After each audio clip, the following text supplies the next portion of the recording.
Good afternoon, Memorial football fans. I'm Charles Strayer, joined once again by my co-host Logan Meyer, and today we're going to go through a post-game analysis of the La Crosse Logan game, as well as a little preview of our upcoming game at Carson Park versus La Crosse Central.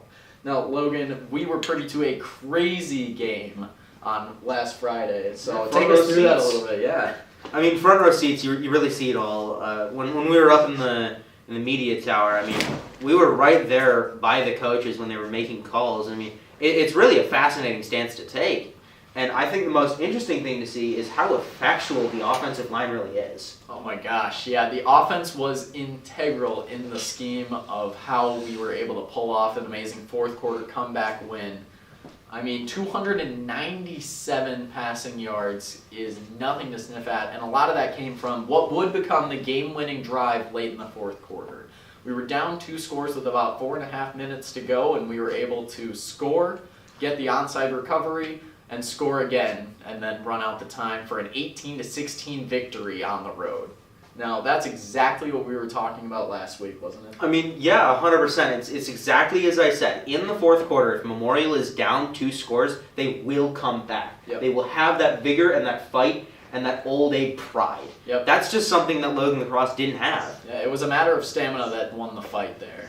And that was a really big part of it. Coach Scott himself had some words to say. We caught him on the scene right after the big victory. Here's a clip. Good evening, Memorial football fans. I'm Charles Strayer here at La Crosse Logan, where we have just managed to score a massive 18-16 victory over La Crosse Logan. Coach Scott, I'm here with Coach Scott. How's the energy level looking? What's the feeling tonight? The energy level was good, especially in the second half when we needed it. We played pretty poor football in the first half. La Crosse Logan Court, they did a lot of good things. Made some adjustments, came out in the second half. It wasn't easy, but I'd like to chalk that up to having a lot of grit and mental toughness. And the kids pulled through. It wasn't pretty. La Crosse Logan's going to have a heck of a year, and really proud of our kids for it. I couldn't agree more. Endurance was the name of the game here tonight.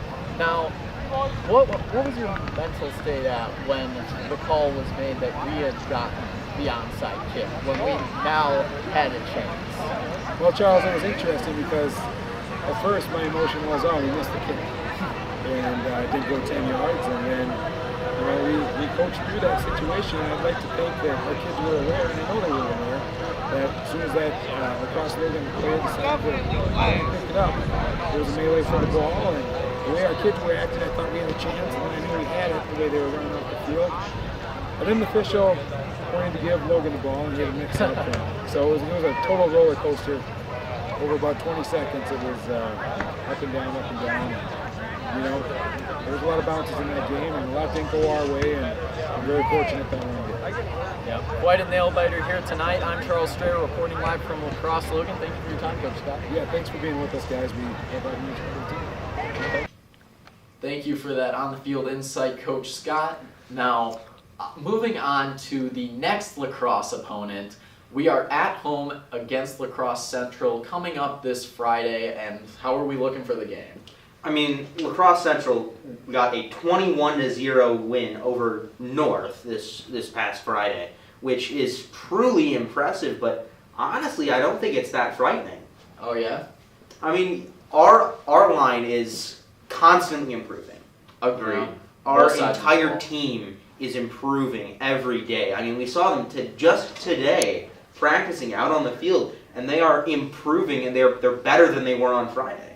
I have to agree. Yeah, learning from the shortcomings of last game, as well as the many, many highlights, is going to do a lot in defeating the Riverhawks at Carson Park. And I think the home field advantage is also going to go a long way. Now, we were able to get the win on the road, but you could tell that it was definitely getting to us late in the game with the Logan fans. We had a big turnout for our own fans, but still, having that home field advantage and getting more Memorial students is only going to help the spirit aspect of this contest.